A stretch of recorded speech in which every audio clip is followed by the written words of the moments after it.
All right, all right. Well, man, how's it going? What's up with you? Hey, not much, man. Trying to get ready for this ball game.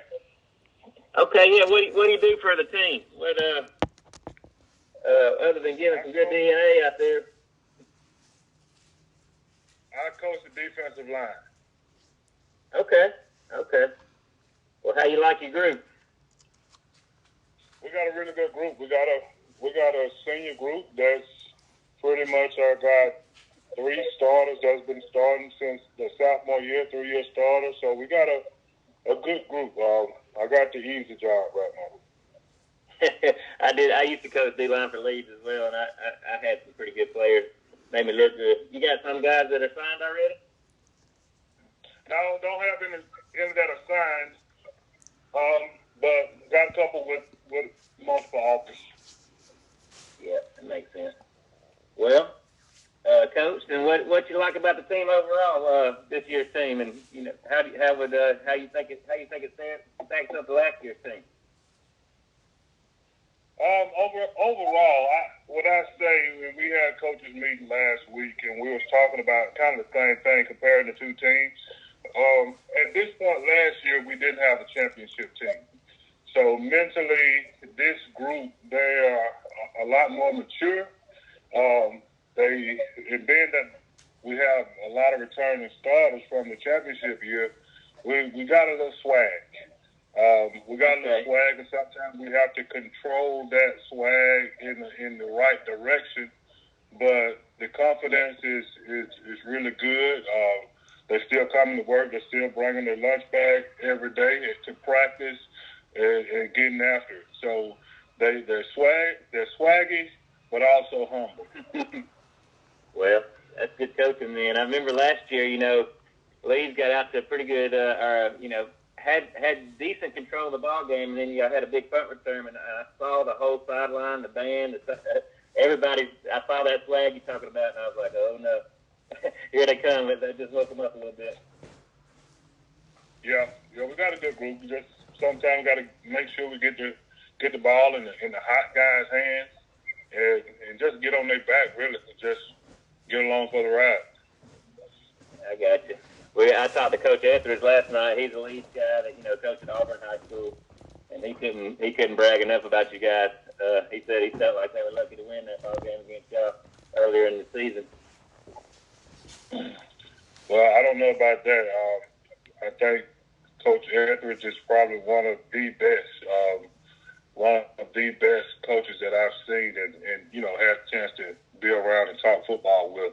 And his guys are always going to be prepared. They're going to be prepared. They're going to be well coached, disciplined, and they're going to get after it, regardless of who's wearing those jerseys. Yeah, no doubt, Coach. Well, Coach, what's been what would you say is your favorite moment of the season so far? Something on or off the field that you're going to look back fondly on? Of course, I know you got your son out there. That's got to be special. Yeah, and that is, man. I know QB gets a lot of the attention because he's playing lights out right now. I actually got 2 boys on the team. My younger son is a junior, and he plays offensive line and a little bit of defensive line. So I get a bright spot every game day.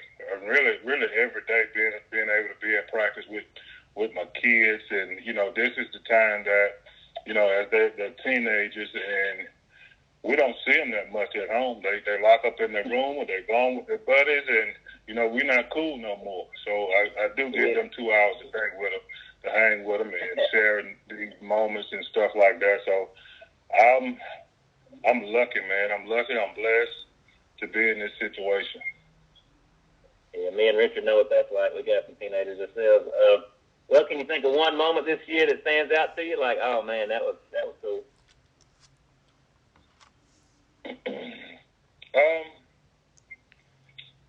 Any one moment is hard. Maybe in a ball game or at a practice, yeah.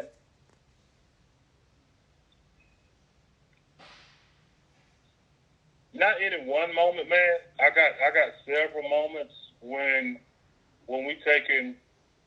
I like to look at a kid and all my kids as a group, like where we are, and really evaluate them early August before camp starts, and then we well as the beginning of camp starts, and to look at their progression in October.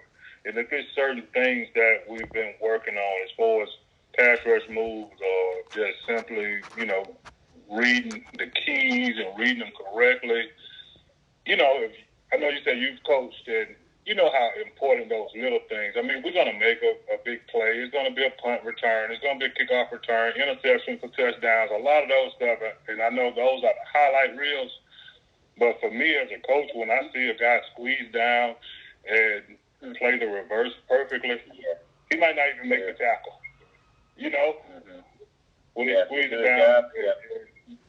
Exactly. And those are the little things that I try to stress, and those are the things that, that keeps me going, really get me fired up.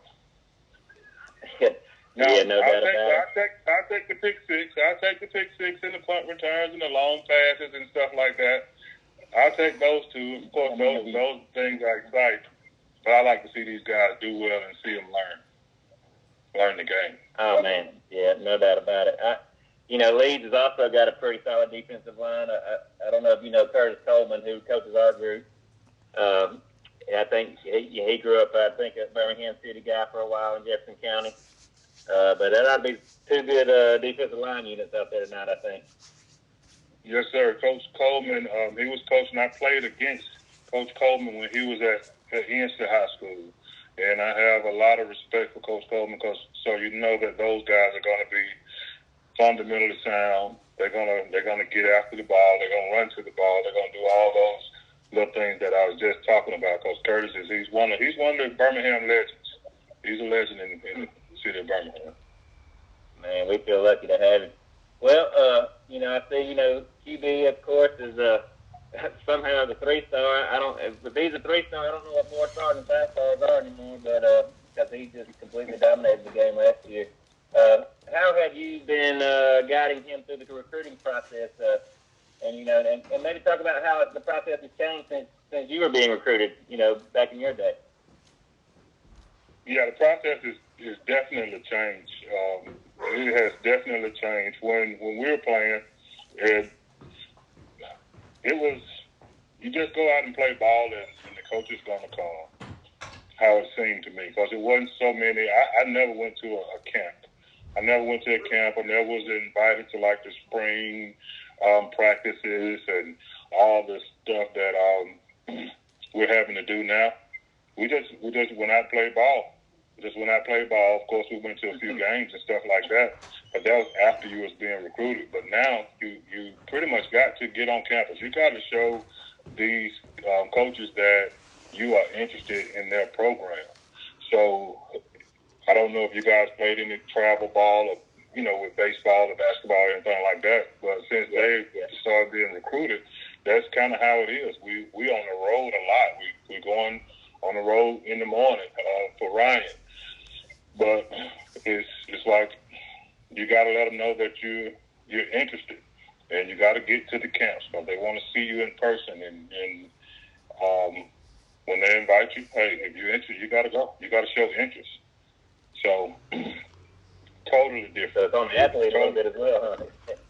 Yeah. Who was your recruiting? Who recruited you at Auburn, Coach?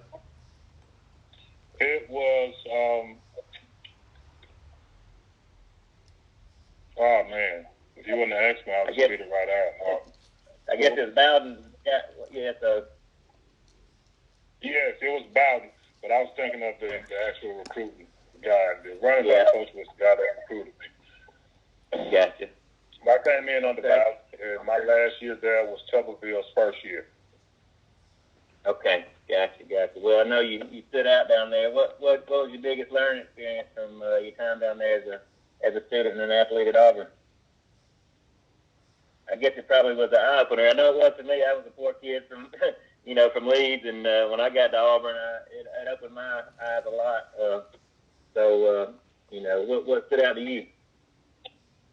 I guess looking back on it, man, is what I always preach and what I think is very important for all of our youth is the exposure.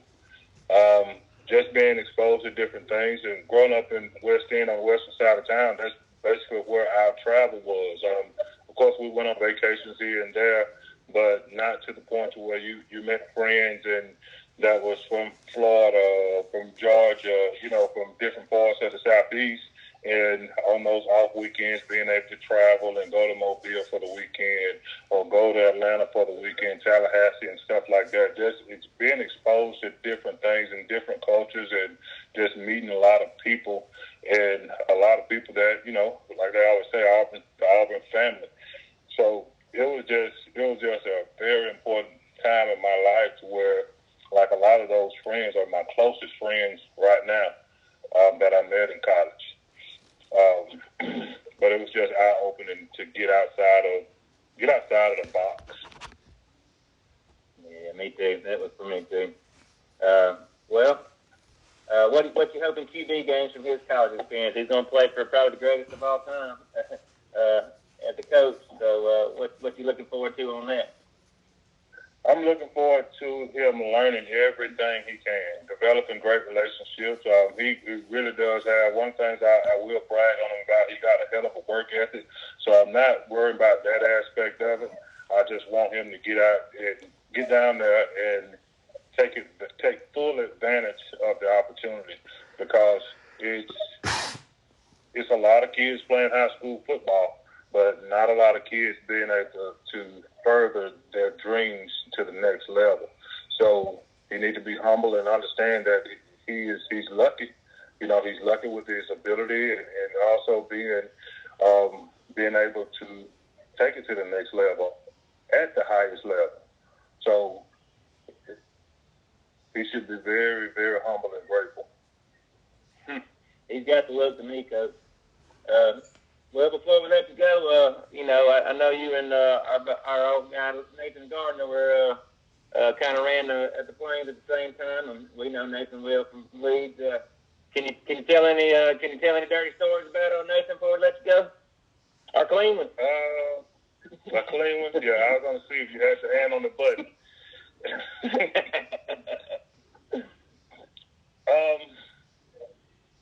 We got a lot of stories too. Some I won't air out because right now his parents like me, and I want to try to keep it that way. But me and Nathan, we became friends, and we always to this day we always talk about winter quarter '98. Coming out of that '97 season. Coming out of that '97 season, that's when we played for the SEC championship, lost to Peyton Manning in Tennessee. And I won. And myself and Rick Neal were very tight. We was pretty tight. Mm-hmm. That was his senior season, and him and Nathan were roommates. So during that season, we always hung out at their place. And after the season, Rick was going on to the NFL, trying to pursue his aspirations, going to the next level. But I still hung out there. And me and Bubby, me and Nathan, we just got really, we continued, and our relationship strengthened. So from Thursday to Sunday, we partied. We partied. We almost had like a ritual, like every Thursday, like after workouts, and I got our classes done. I think both of us had like evening, afternoon classes on Friday, so we'll have time to sleep in a little bit on Friday, then get our class, and then we'll link right back up on Friday evening. It was just, and we did that for a whole quarter. I'm telling my age, but we was on the quarter system then. And that's what we got. That's what we became brothers. We became brothers winter quarter '98. And it's a lot more details that we could probably talk about around the cooler, but it was a really, really fun. Hey, we know we've been in those places. Me and Rich been in there before. Richard, you got anything for Coach before we let him go? No, I just want to thank you for your time, Quinton. We're looking forward to a good ball game tonight, and I know how busy it is getting ready for the game, so just appreciate you spending, 15, 20 minutes with us. Hey, it's a pleasure, man. I thank y'all. Yes, sir. Hope we get to take your hand tonight. Good luck tonight, Coach. Okay, appreciate it, fella. Yep. Have a good one. All right, you too. Yes, sir. You too. All right. Bye.